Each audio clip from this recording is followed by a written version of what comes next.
Praise the Lord. परमेश्वर का धन्यवाद हो, उसने एक और अवसर दिया उसके वचन में से सीखने का। आइए आज हम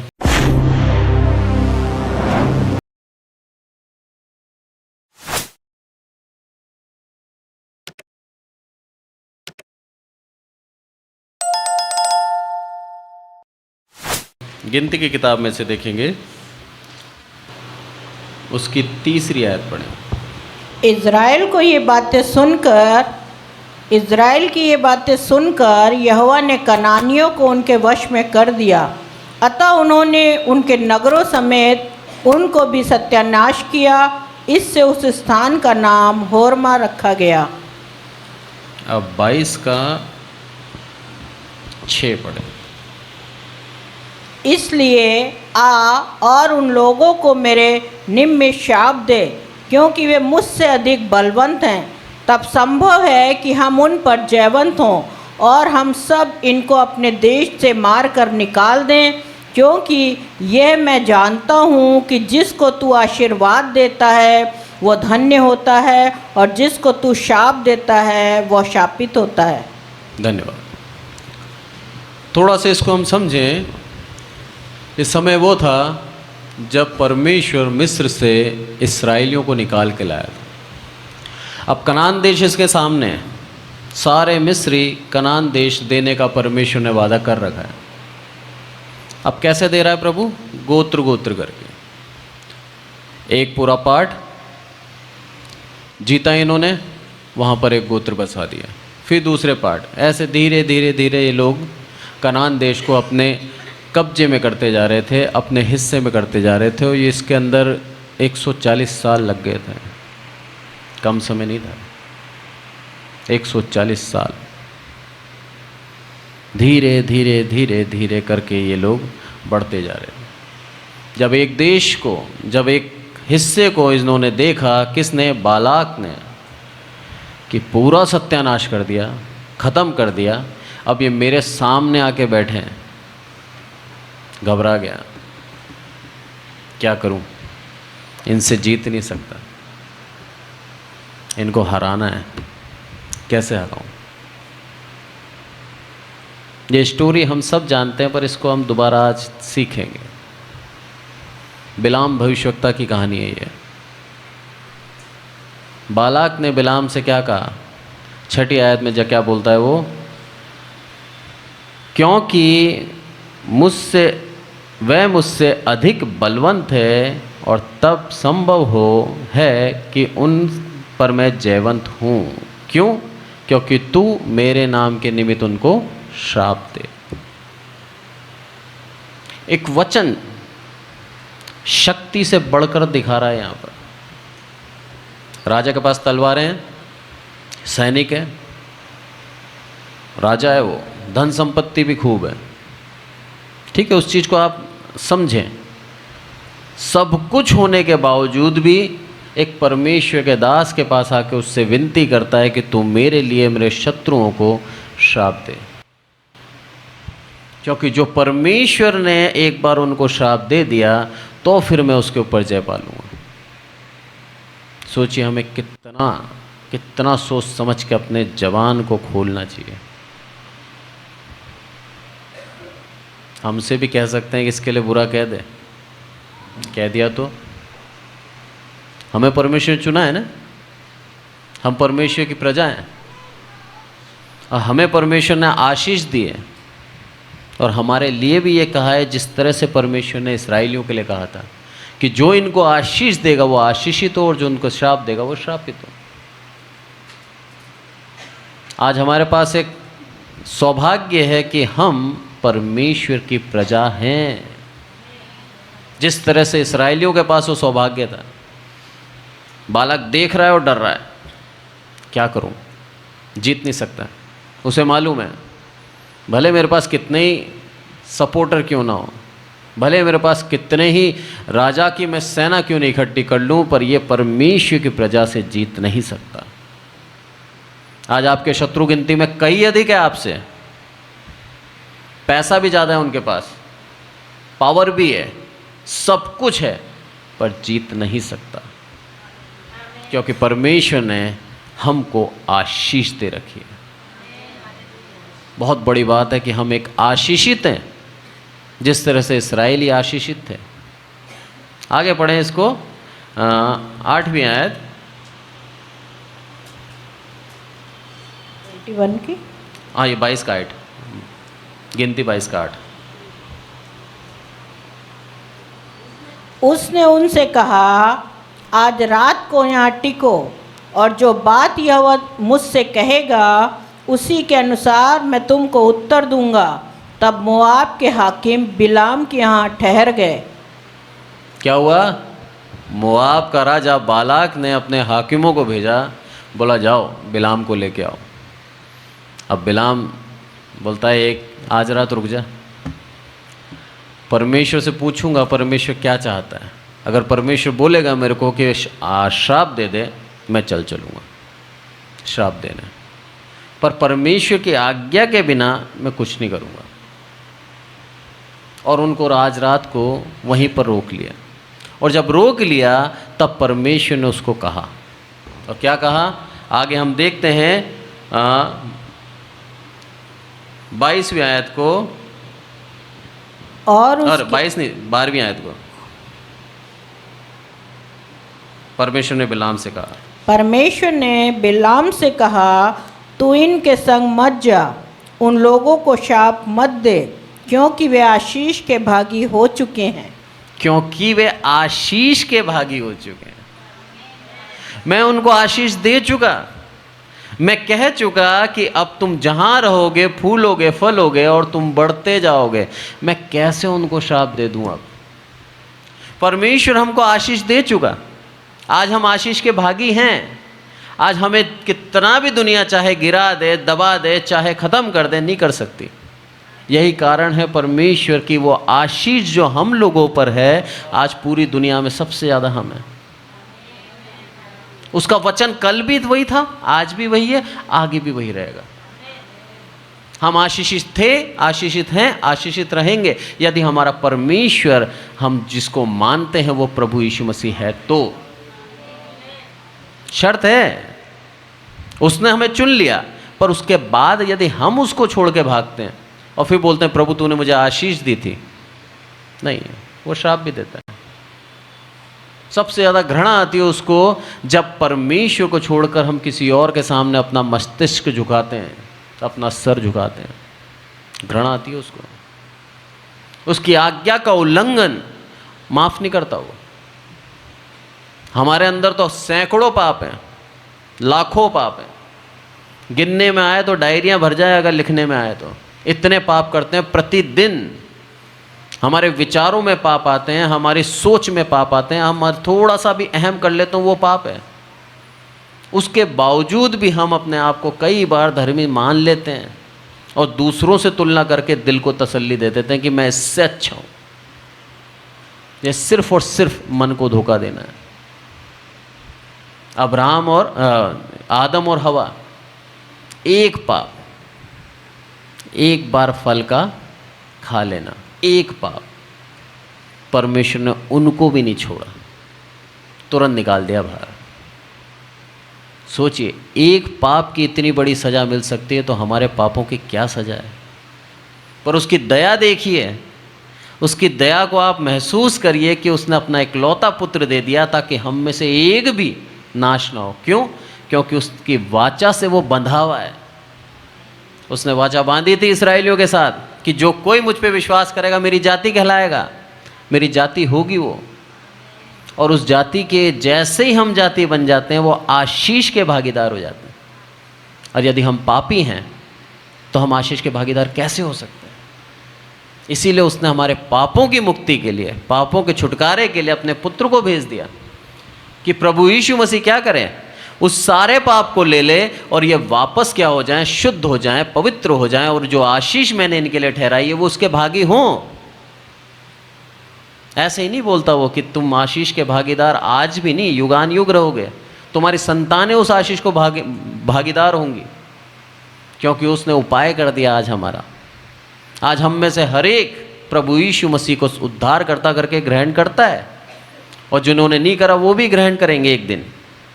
और जिस तरह से हम ग्रहण कर लेते हैं उसी समय हमारे सारे पाप क्षमा हो जाते हैं और हम अनंत काल के आशीष के भागीदार हो गए।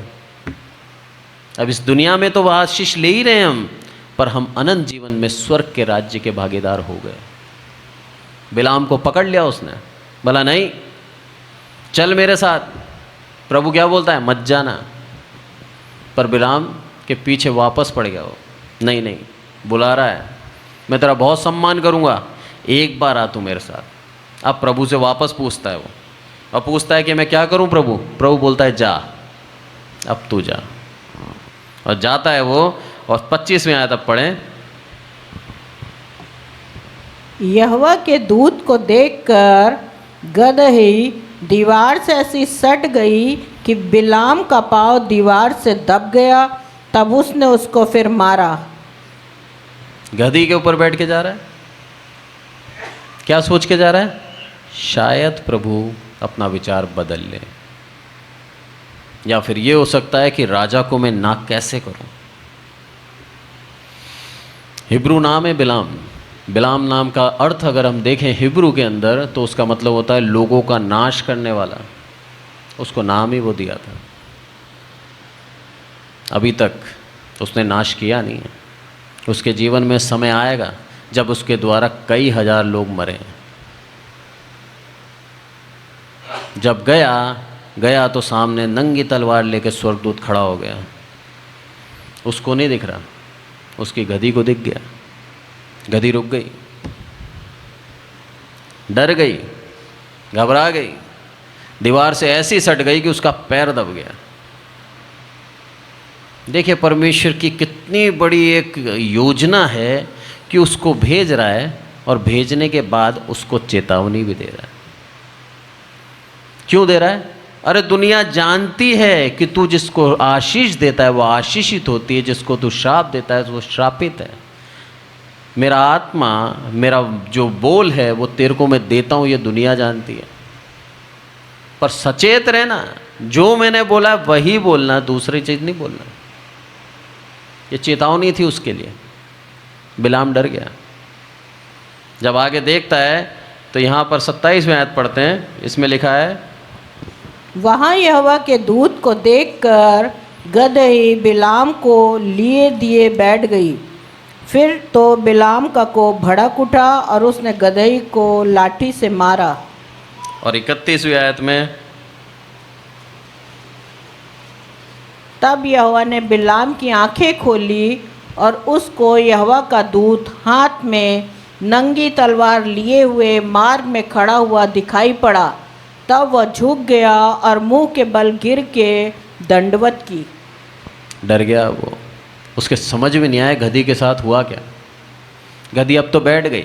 उसके बाद गधी बोली भी, वो कहानी भी हम जानते हैं। बोला तूने मुझे 3 बार मारा, मैंने तेरा इनकार किया, सब बताया, सब बात हुई। आश्चर्यचकित हो गया होगा, सोचिए उस समय कि एक जानवर बोल उठा। पर जब उसको हकीकत समझ में आई तो वह डर गया, भयभीत हो गया कि मैं तो मरने वाला था, प्रभु मुझे मार देता है इस दूत के द्वारा, पर इस गधी ने मेरे को बचा लिया। बोला तलवार लेके खड़ा था। चेतावनी यही थी कि जो मैं बोलूँ वही बोलना है। और जब वो पहुँचा वहाँ पर, बहुत संक्षिप्त में सुना रहा हूँ मैं, और जब वो पहुँचा वहाँ पर तो राजा खुश हो गया। क्यों? क्योंकि राजा को अब एक होप, एक आशा दिखी कि एक बार ये शाप दे दे फिर तो मैं जीत जाऊँगा। एक बार परमेश्वर का दास कह दे। सोचिए कितनी बड़ी सामर्थ परमेश्वर ने हमें दी है हमारे वचनों में, कि हम जो बोलते हैं प्रभु उसका आदर करता है, उसको पूरा करता है। बोलता एक बार बोल दे बस, ये सब कुछ दिखा दिया होगा उसने, सोना चांदी सब कुछ। बोला है सब तेरा, बस एक बार श्राप दे दे। एक तरफ अकेला बिलाम है और एक तरफ पूरी इस्राएली जाती है। बिलाम स्वार्थी हो सकता है, पर बिलाम यहाँ पर क्या करता है कि मैं पहले क्या करूँगा, परमेश्वर से अभी भी पूछूंगा। यहाँ पर भी बिलाम ने अपनी इच्छा से नहीं बोला। 3 बार आशीर्वाद दिए बिलाम ने। पहला आशीर्वाद के बारे में हम देखते हैं, वहाँ पर तैयारी की गई, 7 बछड़े, 7 वेदियाँ बनाई गई, और उसके बाद बिलाम से बोला गया कि बिलाम अब तू इनको श्राप दे। वो बोलता है मैं प्रभु से पूछता हूँ पहले। और प्रभु ने क्या करा, उसको अपनी गूढ़ बातें बताई और कहा कि तू यही कहना, इसके अलावा एक शब्द मत कहना। आज हम जितने भी अगुवा हैं उन सब का ये कर्तव्य बन जाता है कि हम पूर्ण रूप से परमेश्वर जो कह रहा है वही कहें।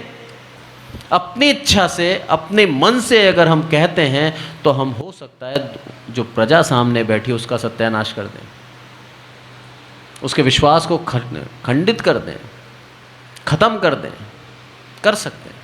पौलुस क्या बोलता है कि यदि कोई मांस ना खाता हो तो मैं मांस ना खाना पसंद करूंगा, मैं छोड़ दूंगा। मेरे मांस खाने से उस अविश्वासी का विश्वास टूट ना जाए। वो वैसे ही अविश्वास की दशा में है। अगर मैं मांस खाना छोड़ देता हूं और उसको विश्वास की दशा में लाता हूं तो मेरे लिए उत्तम है कि मांस ना खाऊं। ऐसे ही हमारे लिए कई एक चीज उत्तम है यदि हम किसी को विश्वास में लाना चाहते हैं और हमारी कोई आदत उसको उस विश्वास में लाने से ठेस पहुंचाती है तो हम उस आदत को छोड़ दें, ताकि वो व्यक्ति जो नया विश्वासी है वो विश्वास में दृढ़ हो जाए। कई बार होता है हमारे चाल चलन को देख के लोग बाग चले जाते हैं वापस कि ये लोग तो गंभीर ही नहीं है, ये लोग प्रभु को उस तरह से मानते ही नहीं जैसे हम मानते हैं, उनको पसंद नहीं आता, चले जाते हैं। पर हो सके यदि हम हमारे चरित्र से, हमारे व्यवहार से यदि उसको ला सकते हैं तो हमारे व्यवहार को बदलने की अगर आवश्यकता है बदलें। पौलुस जैसा महान वो बदलने को तैयार है तो हम क्यों नहीं बदल सकते। यहां पर क्या बोलता है वो कि जो बातें परमेश्वर ने उसको दी थी, तब बिलाम ने, 7वीं आयत बोलती है, तब बिलाम ने अपनी गूढ़ बातें आरंभ की और कहने लगा, बालाक ने मुझे आराम से और मोआब के राजा ने मुझे पूरब के पहाड़ों से बुलवा भेजा। मेरे लिए याकूब को श्राप दे, इस्राएल को धमकी दे। ये चीज़ उसने स्टार्ट करी। कब स्टार्ट करी? वापस पहुंचा, सारे राजा खड़े हैं वहाँ, मतलब राजा खड़े हैं, सब खड़े हैं तैयारी करके कि अब बालाक आएगा और श्राप देगा, और सब सुन रहे हैं। सोचिए उनकी इच्छाओं पे कैसा पानी फिरा होगा, सब सुन रहे हैं।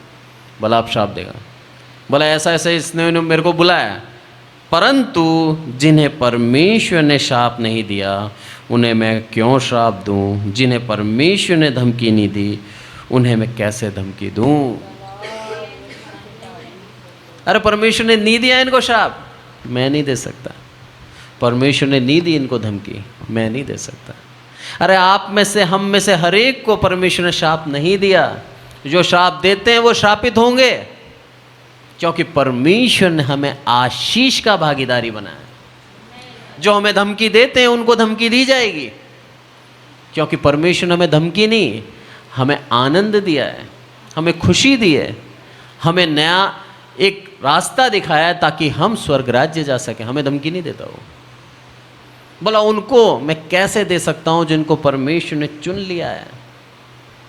आज यदि हमें कोई देता है, देने दो, क्योंकि वो परमेश्वर के विरुद्ध है, हमारे नहीं। हम तो एक आम इंसान हैं। उसने किसके विरुद्ध अपने आप को खड़ा करा है? परमेश्वर के। सर्वशक्तिमान प्रभु के सामने आके खड़ा हो गया और कहता है, चुनौती देता है, मैंने दे दिए। बचेगा वो? नहीं बच सकता।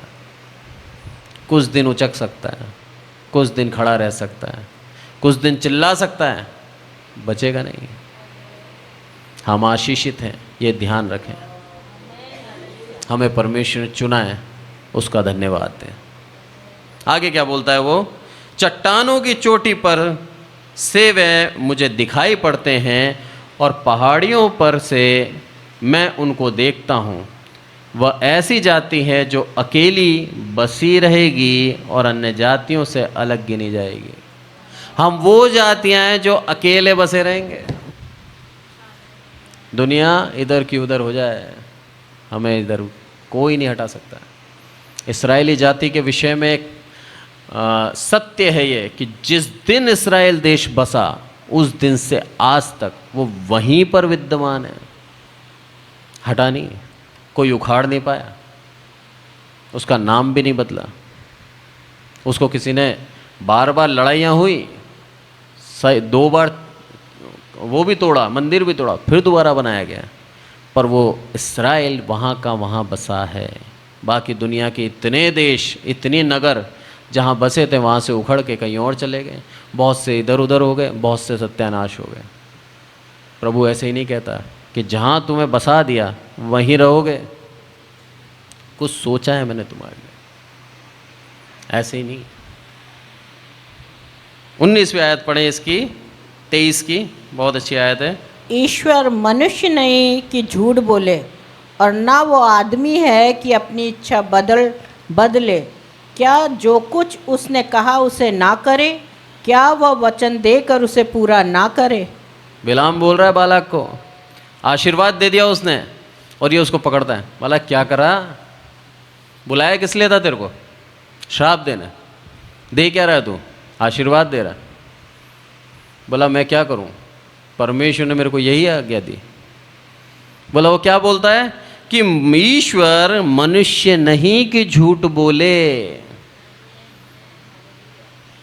और ना वह आदमी है कि अपनी इच्छा बदले। ये गुण है मेरे परमेश्वर का कि वो बदलता नहीं है और वो झूठ नहीं बोलता। उसने एक बार हमें आशीष दे दी, मीन्स दे दी, अब वो बदलेगा नहीं। ना वो झूठ बोलता है कि आशीष दे के बोले मैंने नहीं बोला। उसने दे दी, हमें भी दी, हमारे वंश को भी दी। उसने वादा किया हमसे, हमें सुरक्षित रखेगा, हमें संपन्न करेगा, हमारी इच्छाएं तक पूरी करेगा, हमारी ज़रूरतें पूरी करेगा। हमारे दुश्मन हम पे विजय नहीं प्राप्त कर सकते। ये उसके वादे हैं, आशीर्वाद है हमारे लिए। झूठ नहीं बोलता। बिलाम बोलता है मैं क्या करूं? अरे जिस परमेश्वर को मैं मानता हूं वो परमेश्वर बदलने वाला नहीं है, वो नहीं बदल सकता। कितना भी तू मुझे पुकार ले, कितना भी तू मुझे बोल ले, नहीं बदलेगा वो। जो वो बोलेगा मुझे वो बोलना पड़ता है, नहीं तो मुझे मार देगा वो।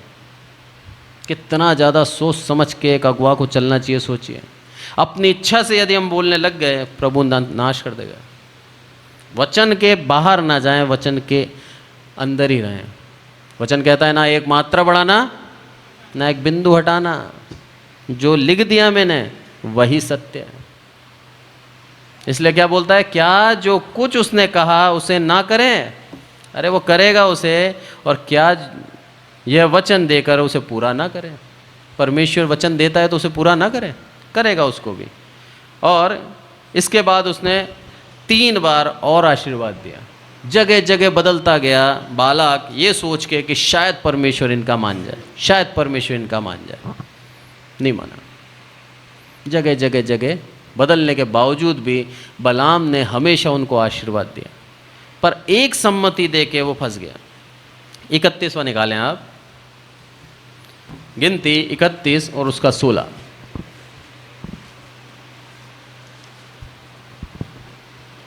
देखो बिलाम की सम्मति से पोर के विषय में इज़राइलियों से यहोवा का विश्वासघात इन्हीं ने कराया, और यहोवा की मंडली में मरी फैली।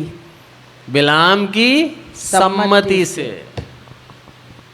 जब राजा निराश हो गया कि ये तो श्राप नहीं देगा और मैं इससे जीत नहीं सकता, भला मत लड़, सुलह कर ले, अपनी बेटियां इनको दो, इनमें विवाह कराने लग जाओ। जब ये अन्य जाति में विवाह करेंगे, व्यभिचार करेंगे, तो परमेश्वर अपने आप इनको श्राप देगा। ये सम्मति दी उसने, पाप कराया इस्राएलियों से। करो जो इच्छा है करो।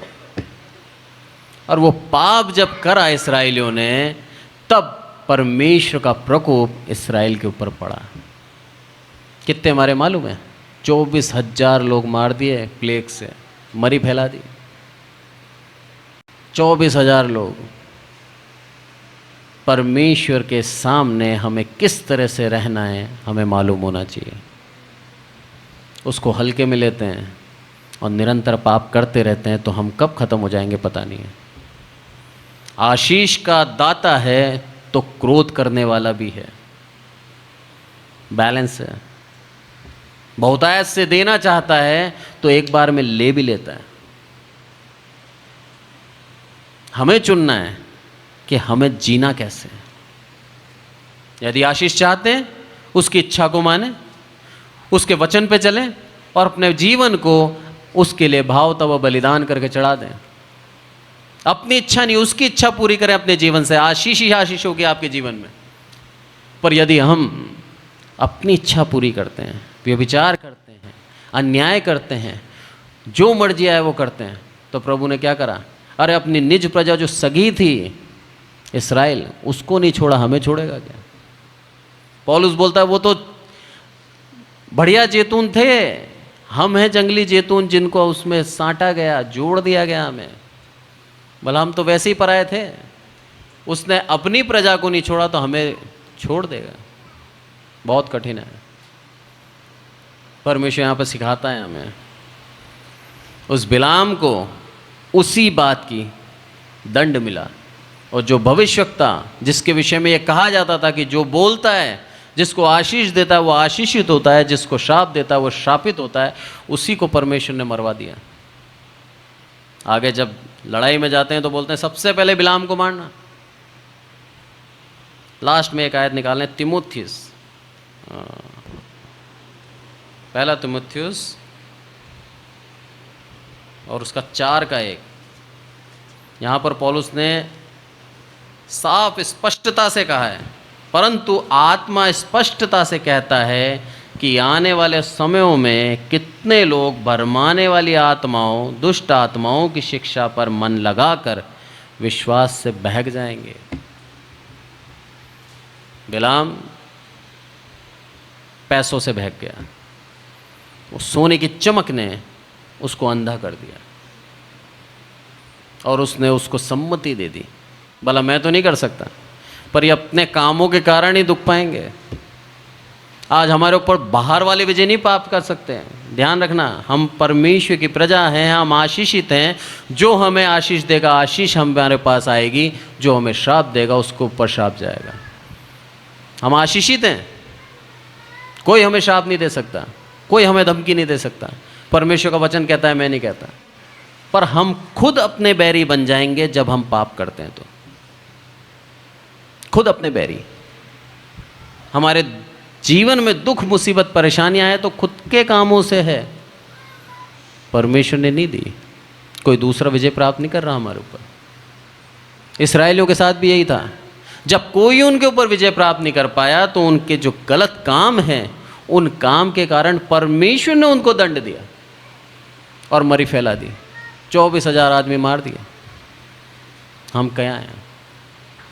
इसीलिए पौलुस बोलता है यहाँ पर, एक समय आएगा जब क्या होगा, आने वाले समय में भरवाने वाली आत्मा, दुष्ट आत्मा उससे बहक कर अपने विश्वास से बहक जाएंगे। और होता यही है, हम जहाँ विश्वास से बहके वहीं पाप करते हैं। जो आशीष प्रभु ने हमें दी है वो हमारे अकाउंट में तो है, पर उसके साथ साथ जो दंड है वो भी आ जाता है। क्योंकि उसने वचन में लिखा है, जो पाप करेगा दंड का भागी होगा। पर धन्यवाद देते हैं हम उस खुदा को कि हमें इसी दुनिया में दंड दे के सुधार देता है। हमें छोड़ता नहीं है नाश होने के लिए, हमें दंड दे के सुधार देता है। हम उसका धन्यवाद दें। आज के वचन से हम यही सीखते हैं कि परमेश्वर अपने वचन में अटल है। एक बार हमें आशीष दे दी तो फिर उसको कोई नहीं ले सकता। हम लोग आशीषित हैं, हम लोग सौभाग्यशाली हैं। बस हम हमारे कामों के द्वारा कई बार मुसीबत में पड़ते हैं। बिलाम ने चाहा, कितना चाहा, 3 बार 4 बार गया, 3 बार उसको आशीर्वाद ही देना पड़ा। इच्छा यही थी कि शायद एक बार भी परमेश्वर बोल दे, इस जाति ने पाप किया है, इसको श्राप दे दे, पर नहीं दिया। हमेशा आशीष ही उसके मुंह से निकली, क्योंकि परमेश्वर ने जो उसको बोला था वही कहा उसने। पर जहाँ स्वार्थ आया उसके मन में, और उस राजा को जहाँ उसने प्रसन्न करना चाहा, परमेश्वर को छोड़कर, वहीं अपने जीवन से हाथ धो बैठा। उसने सिर्फ उसको सम्मति दी है। सोचिए कितना सोच समझ के हमें किसी को सम्मति देनी चाहिए। अगर वो विश्वास से हट गया तो हमारे लिए बहुत बड़ा दुख होगा, प्रभु हमें छोड़ेगा नहीं। आइए प्रार्थना करें। हे हमारे प्रभु, आपका बहुत बहुत धन्यवाद ईश्वर, सब कुछ आपके हाथों में सौंपते हैं मेरे प्रभु। मेरे प्रभु इस चर्च के लिए प्रार्थना करते हैं ईश्वर, यहाँ बैठे हर एक विश्वासी को आपने चुना है मेरे प्रभु, आपने अपनी आशीष का भागीदार बनाया है मेरे प्रभु, इसलिए आपका धन्यवाद देते हैं ईश्वर। यहाँ पर जितने भी जवान हैं मेरे प्रभु, एक और बार इनको आपके हाथों में सौंपता हूँ ईश्वर। इन बच्चों को आपके मार्ग में आगे बढ़ाना, अच्छी शिक्षा देना ईश्वर, और बड़े होकर मेरे प्रभु आपके वचन को जगत में फैला सके, यही हमारी प्रार्थना है मेरे प्रभु। हम हमारे कामों के द्वारा मुसीबत में पड़ते हैं ईश्वर, आप तो हमेशा हमें आशीष देना चाहते हैं, आप हमेशा हमें आनंदित देखना चाहते हैं, आप चाहते हैं कि हम खुश रहें, पर कई बार हम स्वार्थी हो जाते हैं, कई बार हम पाप में पड़कर अपने जीवन को नष्ट कर देते हैं ईश्वर। मेरे प्रभु आपकी दया, आपकी करुणा हम पर है, इसलिए आपका धन्यवाद देते हैं। सारी आदर महिमा आपको मिले ईश्वर, प्रभु यीशु मसीह के नाम से मांगते हैं, आमीन।